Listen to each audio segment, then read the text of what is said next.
Okay. Hello, survivors. We are so excited to have Brooke Romney join us today um, for our Survivors Inspires. And especially it being Mother's Day, we know that there'll be a lot of inspiration for you, mothers out there. So I just wanted to introduce Brooke. She has written a book called I Like Me Anyway. I read it. We even did book club together. It was so good, life changing. And she has a blog, Brooke Romney Writes, and she has spoken at Time Out for Women. And so I just have followed her for a while. And I just think that she's such a light to this social media world that can be really dark. And so I'm thankful for her for doing that. And so, without further ado, let's welcome Brooke Romney. Thank you for being Thank here. you. Thanks for having me. I feel so honored and I really wish I could do this in person, but the time constraints, we have to celebrate Mother's Day with my mom. So I'm glad you guys could record it. And I hope it's still something that where you can feel loved and inspired even through the screen. So Awesome. So, there's a chapter in her book that's called Let's Be Stone Catchers. Is that correct? Did I get that yeah, right?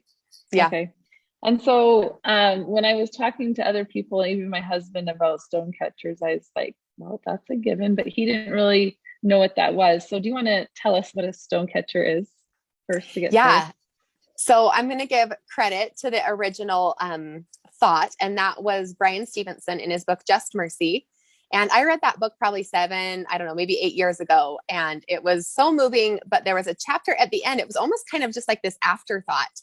And he talked about being a stone catcher. And he talked about how when Jesus has the woman taken in adultery, he stops the stones. So no one will throw them at her. And he talks about how we're not all maybe capable of stopping everything, but if we can, we should be stone catchers so that when those stones are thrown, we can stand up in front of people who can't defend themselves, whether that is because, emotionally or physically or just mentally, they're not in the right place to do that.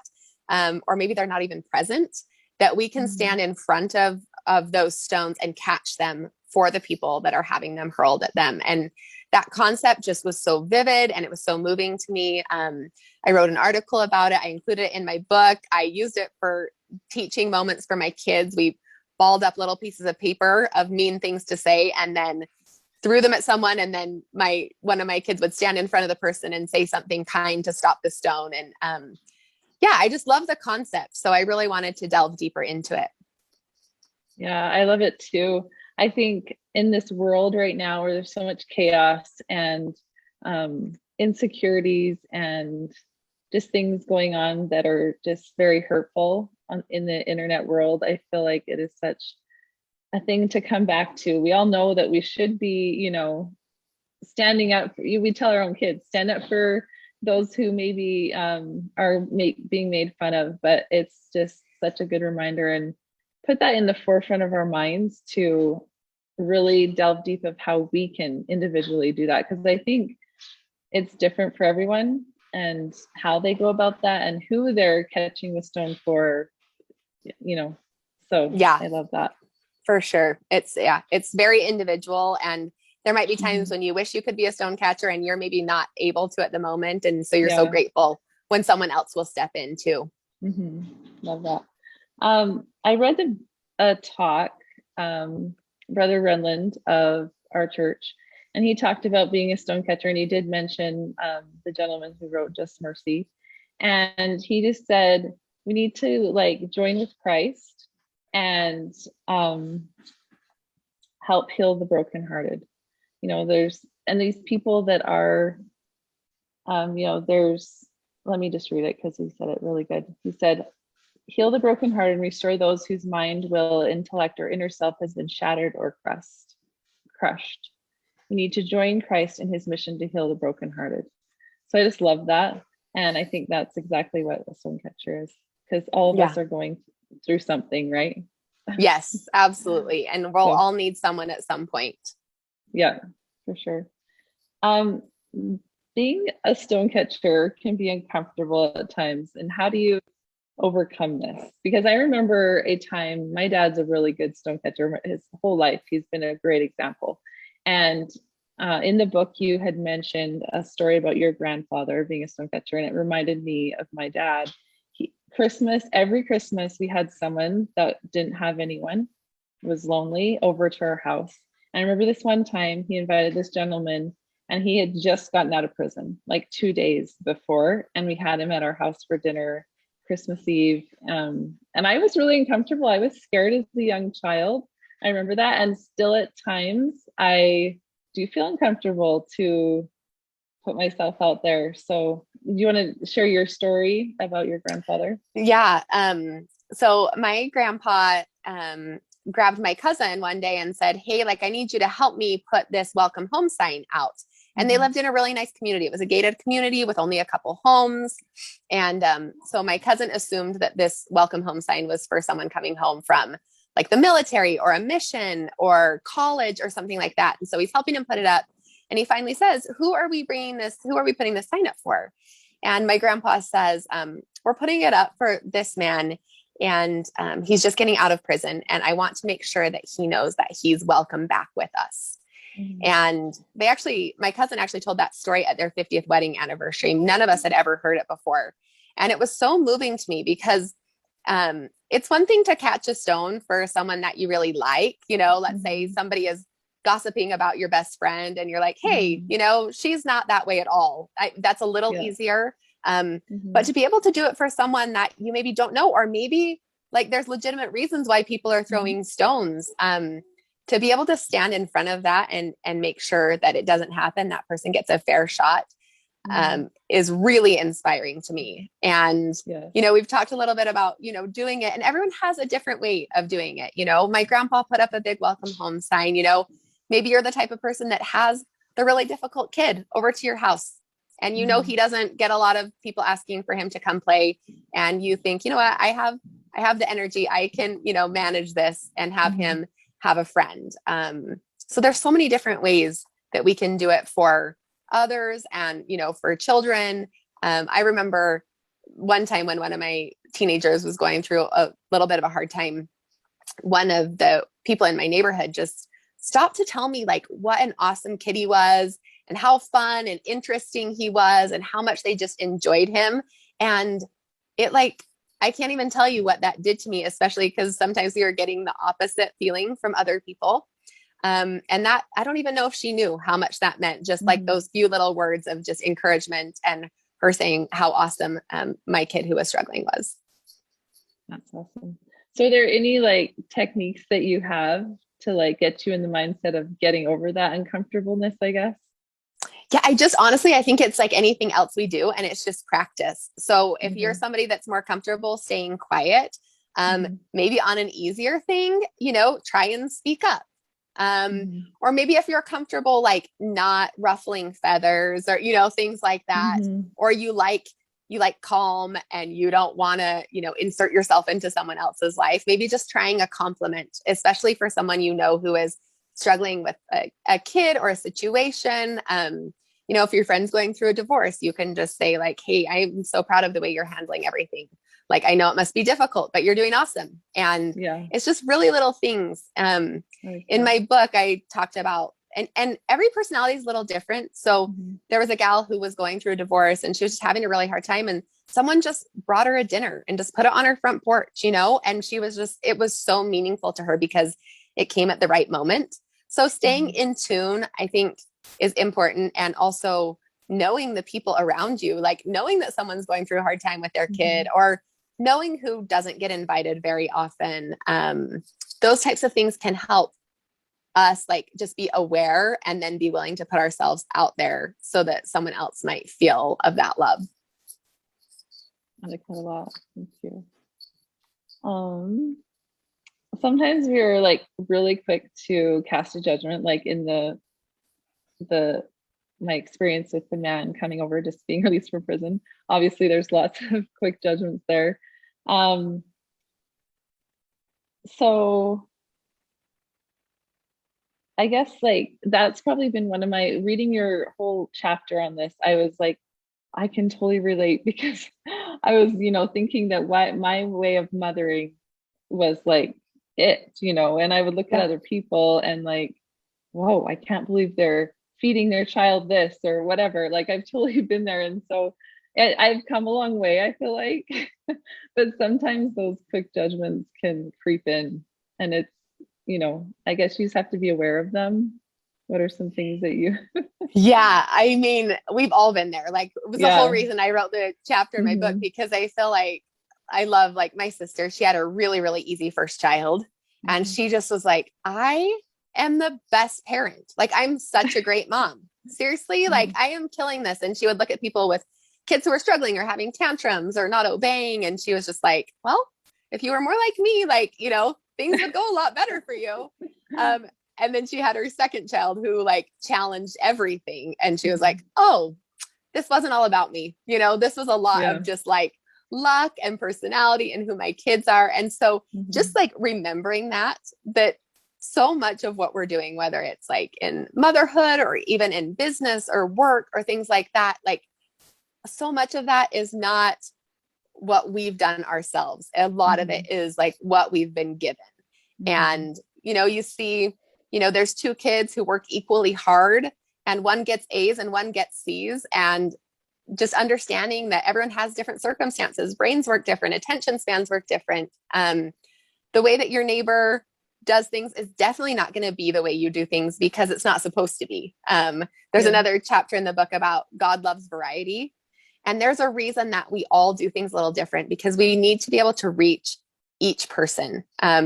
Everyone is not reached by me. Like my Hmm. personality or the way I do things isn't right for everyone. But there are other people in my neighborhood who do things differently and are able to reach people. And I think really like that is God's purpose is for everyone to be reached and everyone to be loved and everyone to feel seen. And we need variety, which means that we need the super chaotic person that just like goes on energy and feeling and, never even thinks twice. And we also need the planner who's methodical and notices and does things, quote unquote, the right way. Hmm. I've really like lately realized how important everyone is to the plan. And so anytime Hmm. I feel like, why does she do it this way? It's so hard for Hmm. me. It's so annoying. Instead, I try to think someone's going to be reached because she does it this way. Hmm. So I'm not like, I don't love fluff. I don't love like overdoing things. And I used to just think, this is so ridiculous. Why are we spending so much time on things that are unimportant?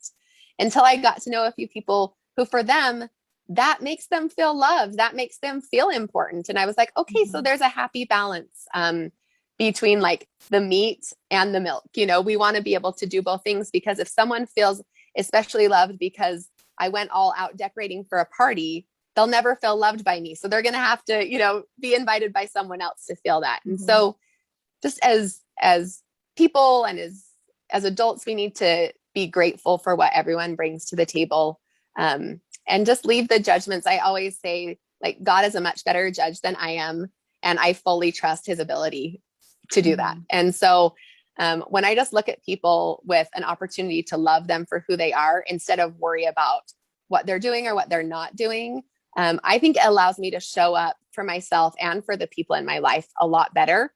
And it also like takes away the anxiety that I'm somehow responsible for every decision that they make or don't make. And I just kind of Hmm. let them be who they are. I love that. I have been thinking a lot about like gifts. That makes me think that everyone, we've all been given different gifts in this life to bless, just like you said, different people in different ways. And it made me think about when our daughter Lily passed away, how much and how amazing people showed up for us. And they used their gifts to show up for us. Like two girls, they were crafty. And so they like made all these signs and raised money for our foundation. All the money, like how amazing is that? And then so two other girls did.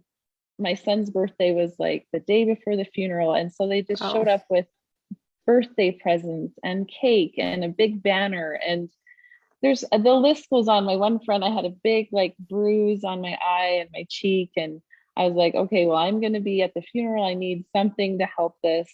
I knew that she had worked at a beauty counter, right? And so she knew. And so I called her up and she said, yes, I'll take care of it. And it was like magic Yeah. covering Yeah. everything. And so and then a group of men came and built a deck for us. Like just so many things. And even little things like praying for us is like never in my life had I tangibly felt the power of prayer in my life than that time, and people have the gift of faith too. And I know I could feel that.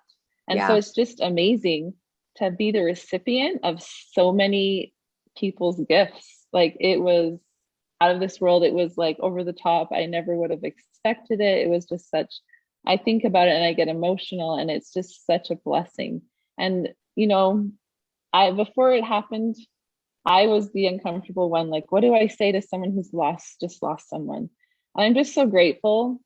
And I've learned that you don't know always what to do, but you just do something. Think of Yeah. what you're good at. Make a meal if you're good at that, or whatever comes to your mind, really, like sending texts even and saying Yeah. if you're good, just telling them your heart. So I just love that. And I can attest to that with my whole heart, that as we, use our own gifts to bless others and help. I love that. It's really good. Well, and I love that you allowed people to use their gifts in that way. And I Mm-hmm. think, I mean, sometimes when a crisis is so big, sometimes you don't have a choice. Yeah. But I think sometimes doing it in our daily life is a little harder to Mm-hmm. let people like in and Yeah. love you in their way and just be appreciative instead of, worried about like, how do I look? Or, I'm so needy Mm-hmm. or whatever, is just giving people the opportunity to, like, for us to catch stones, but also to let other people do the same for us, Yes. and really being open to that. That can be hard because I'm kind of a closed person. So this whole experience has helped me to, be more open and let more people into what I need. That was really helpful. Yeah. Um, so when have you had a stone catcher help you in your life? Oh, well, You think of a I time? shared about the one There's with probably the lots. teenager. There's just so many. One of them that I will always remember is I was in Target with a screaming like 2-year-old and a baby who was crying, and I was about to lose it. And this wonderful older woman came up and just said, "You are such a wonderful mother, even when your kids are giving you a hard time." And I was about to, like, I don't know what was going to happen, but she stopped that stone for me. And there's just been so many times. I think of the times when someone's just defended my name or my reputation or that of my kids. There was a time, and this one isn't like me especially, but there was a gal who posted something online that was incorrect. And I think a lot of people knew it probably wasn't correct. And people were just killing her, like in the comments and being so unkind. And someone said something like, "Hey, like, we're friends with her on Facebook. Like, stop, Mm-hmm. like, you can kindly," and I thought about that and I thought, a real stone catcher who was a friend, would private message her and say, "Hey, did you know that this has like been disproven? I just wanted to let you know in case you wanted to take your post down," instead of just ripping her apart in the comments. And as I looked through the comments, most of those people were her friends, people that I knew, Oh my goodness. and Mm-hmm. I think it just can be so easy sometimes, either doing it on social media or even just like in a group of friends that decides to, be bothered by someone or by something. And instead of just like looking and saying like, "Hey, what was the intent of that? Do I know this person? Did they really mean to do it that way?" And even if they did, like, are they going through something hard? I think Mm-hmm. um, I had a friend come visit, and I lived near her in Arizona. And she came to visit, and it had been 10 years since we'd seen each other. And when I knew her, like, her life looked so awesome from the outside. And as we sat down, what she had been through in the last 10 years, and while I knew her and I just didn't know about it, was Mm-hmm. horrific. And I just thought, wow, like, all those times I thought everything was fine, I had no idea what was going on. And if I can remember that, like, in my head, that when someone is especially unkind or, offends me, even, like, what's going on in their life that's making them, need to do that or want to do that, or just not even have the control to stop it, has been really helpful. The more people I get to know, the more I understand that none of us knows what's going on. And so the more like benefit of the doubt, the more love, the more compassion we can show. And that doesn't always mean that you can never say anything back, but when it comes from a place of love, I think it changes everything. Yes, I think that's the key, is just love Yeah. and really accepting people on their journey of life. Yeah. Because it looks different for everyone. Some people have to go through certain things. Some people have to waver from whatever road they're going, supposed where they're supposed to be, I guess, Yeah. I have, yeah, I have two sisters, and it's been a learning experience for me to just love them where they're at. And my parents have been an amazing example of just putting their arms around them and just loving them. It's been awesome, because I will be honest, I probably cast some quick judgments, but was grateful for my parents' example of being stone catchers and just loving them. That's awesome. Is there an example in your life where you've been a stone catcher that you can share with us? That Well, I hope there's been, Brooke, thank you, or whatever. I hope there's been a lot. Yeah. But one that was really recent, I was at the grocery store with my youngest son, he's 9, and we were in the produce section, and there was an older woman with an adult special needs son there. And he was like screaming, happy screaming, but screaming and waving his arms. And to be honest, it was a little like shocking, because he was so loud and he was so big. He was probably like 6'3" and just a big guy. And so it wasn't really something that you could just pretend like wasn't happening. And my 9-year-old was just like, he couldn't help it. He was just staring. And I was like, hey, like, what do you see? Like, what, like, what's so interesting? And he's like, and he knows enough that he's not supposed to just stare and, but he's like, I said, is that guy right there? Is it like kind of uncomfortable for you? And he was like, yeah, it is. And so I thought, I just thought for a minute, like, how can I make this a better situation for him? So I thought, we'll just go up and say hi. So they got close to us, and I just said, hey, how's it going? And he immediately grabbed my hand and he said, my name is so-and-so. Nice to meet you. And he put both hands on my hand, and his mom was getting something, like putting some vegetables in a bag. And she was like, oh, stop. You can't touch her. Because it's Corona, and like, we're supposed to be far apart, and he didn't have his mask on really well. And she's like, oh my gosh, stop. I promise he's not sick. She was so concerned, because he had then like grabbed my son's hand and like couldn't stop shaking it. And we live in a very interesting world when it comes to touch right now. And she was just like, I could tell she was mortified and so concerned. And I just said, hey, we're fine. We don't care at all. Like, no big deal. I said, I know he's not sick, and we're just fine. And we talked to him for a few more minutes, and then he kind of went off into his own world again. And the mom thanked me probably 4 times before she left the produce section. And I just thought how hard it might be to always have like all that usually not positive attention on you. And especially during Corona, like the worry that comes with, like, what's he going to do if he's unpredictable, or what's he going to do if he wants to say hi to someone? And I could just sense the relief that she had, even just for like a few minutes, to just know that like no one was judging her. Like, I don't know. I might be reading too much into it, but she just thanked me over and over and over again. And just made me kind of remember that, like, if we can, we should, if you can go out of your way to make it a little better for someone. And every now and then it might not turn out awesome. Like, there's been times too when I've tried to be a stone catcher and said something like, oh, your kid's so cute, and the mom will snap at me, or, whatever. And that's okay too. But I would rather I'd rather put myself out there to catch a stone, even if sometimes it means that it doesn't go as well as I hoped. Oh, I love that so much. I feel like just thinking about our foundation survivors, just trying to, so when we started Live Like Lily, that the service that we provided in the community helped us heal like so much. It was amazing.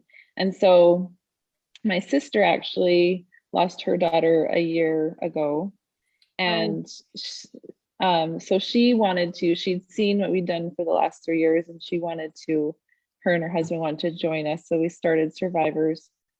And what Awesome. our real goal is to help those who have lost, to serve in their community, really in honor of their loved one that they've lost, and really be stone catchers for these people. It really has been so amazing to, see how when we talked to this one man, he called us up. He's an older man. He lost his wife about a year ago, and he's like, "Can I come talk to you?" And we're like, "Okay."